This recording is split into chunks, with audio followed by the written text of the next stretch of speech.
Hello, friends.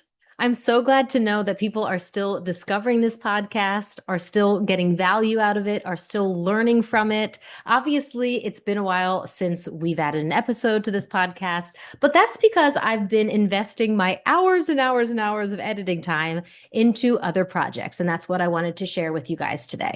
We have launched the first of what will be a series of Puerto Rican Spanish courses. If you've ever felt like the conversation episodes on this podcast are a little bit out of reach, maybe a little too fast, vocab level a little too advanced, grammar a little too advanced, or if you've just felt like you want more structure in how you're studying Spanish, then this first course that we launched would be perfect for you. We're starting at the beginning, a Puerto Rican Spanish for Beginners 1 course. Later in 2026 and in 2027, we'll be launching our Puerto Rican Spanish for Beginners 2 course, as well as Puerto Rican Spanish for intermediate students.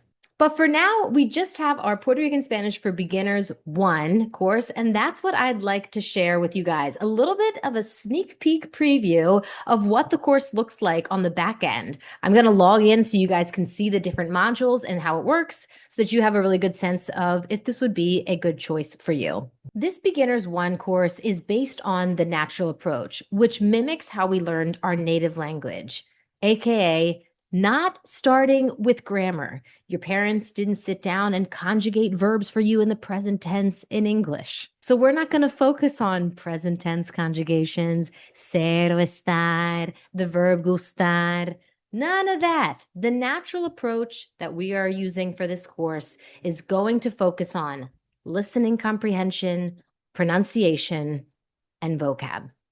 That's what our Beginners 1 course is focusing on, more of a natural way to start to step into the language by getting your comprehension up of real, natural, authentic Puerto Rican Spanish, of exposing you to vocab that you can guarantee is used here on the island, and finally, pronunciation that is taught by Puerto Ricans. I have so many people who have Puerto Rican heritage who really want to improve their pronunciation and sound more like their family sound when they speak Spanish. Well, the ones who are teaching the pronunciation on this course are native speakers from the island. And without further ado, let's jump in and look at the course. We have a couple of very important introductory lessons here right at the start so that you know how to approach this course, maybe how to schedule your work, the mindset you need to have to go into and using the natural approach, as well as things like how to study your vocab. And since we offer monthly live support calls, we have all the information about how to join those calls and when they're scheduled right here in that first sort of introductory module.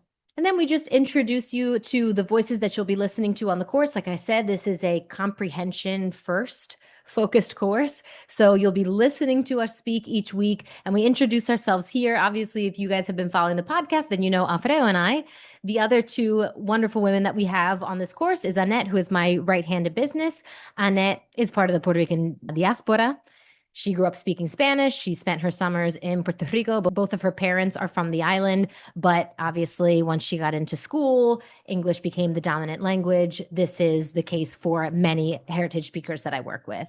Okay, so she knows intimately that struggle, that maybe feeling like you have a split identity. But Spanish was her first language. So you'll hear that she has really beautiful pronunciation. And that's part of what's great about this course is that it exposes you to different voices. Obviously, I will likely be the easiest one to understand because I'm the only one on the course that didn't speak Spanish as a first language. So I have more English sounds than anybody else who's making audios for the course.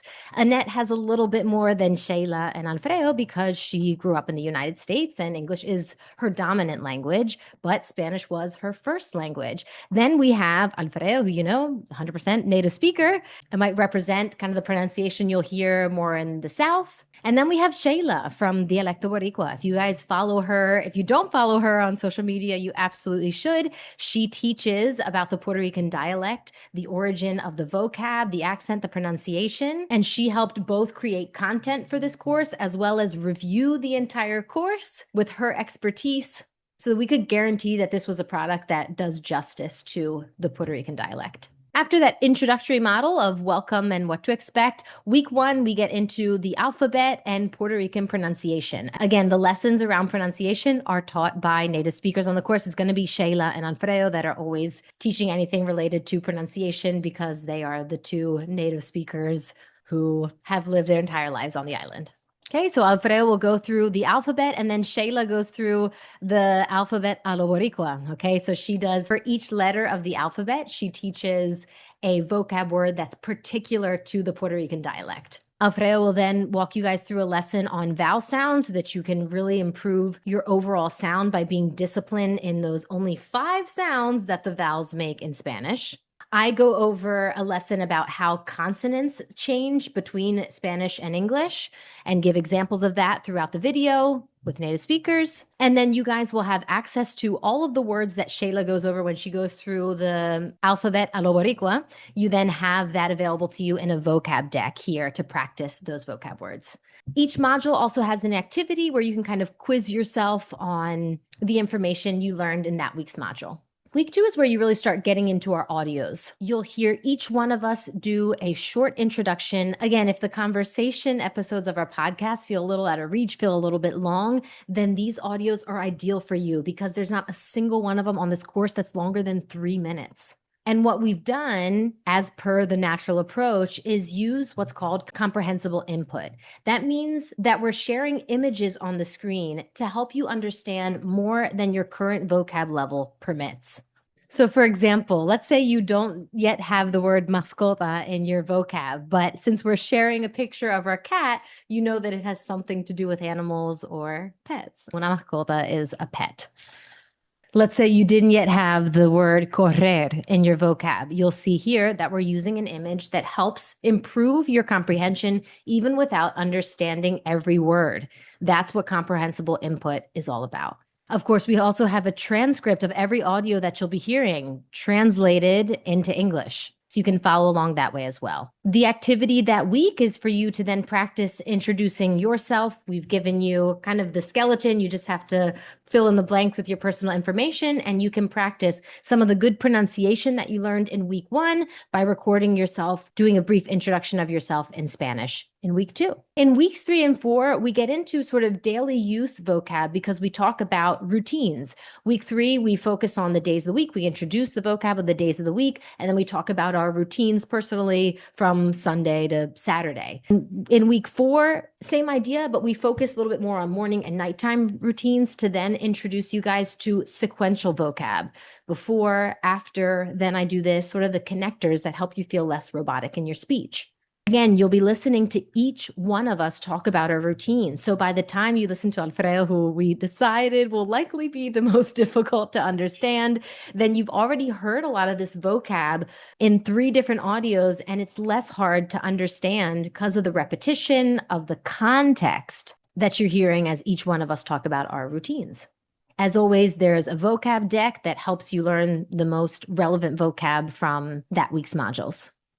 The second half of the course is where we get into a little bit more Puerto Rico specific things. Of course, we're all speaking the way we would speak naturally here in all of our audios. That's the point. But we get into more things like how to order food in Puerto Rico, talking about family and places, sort of cultural things like weekend vibes. What's el domingueo y el chinchorreo in Puerto Rico? We talk about weather and sounds so that you guys can learn that basic vocab as well as get more familiar with the geography, the life on the island. Again, we're hoping to reach a lot of people in La Diaspora, people that have Puerto Rican heritage. So just trying to strengthen their connection with the island, continue to educate them, and hope that they feel more connected to life on the island. Something I wanted to point out in Module 5 is that I have a lesson on the features of the Puerto Rican accent. And again, if you feel like you've really struggled with comprehension of Puerto Rican Spanish, I'm going to break down what is it that seems so different about maybe the other Spanish you've listened to. If you've listened to Mexican Spanish and you don't have such a hard time with that, if you listen to Colombian Spanish, you don't have such a hard time with that.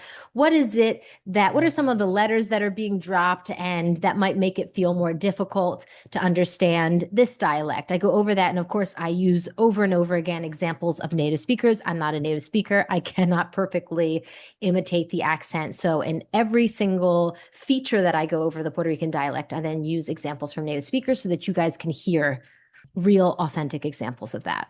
So again, if you're looking for a bit more structure, a little bit less grammar first approach, if you're looking to improve your comprehension, if you're really struggling with comprehension of Puerto Rican Spanish, if you're wanting to improve your pronunciation and try to get closer to that Puerto Rican pronunciation, then this course is an excellent option for you. There are two options when purchasing this course. You can do the standard access, which gives you 16 weeks access to complete an 8-week course.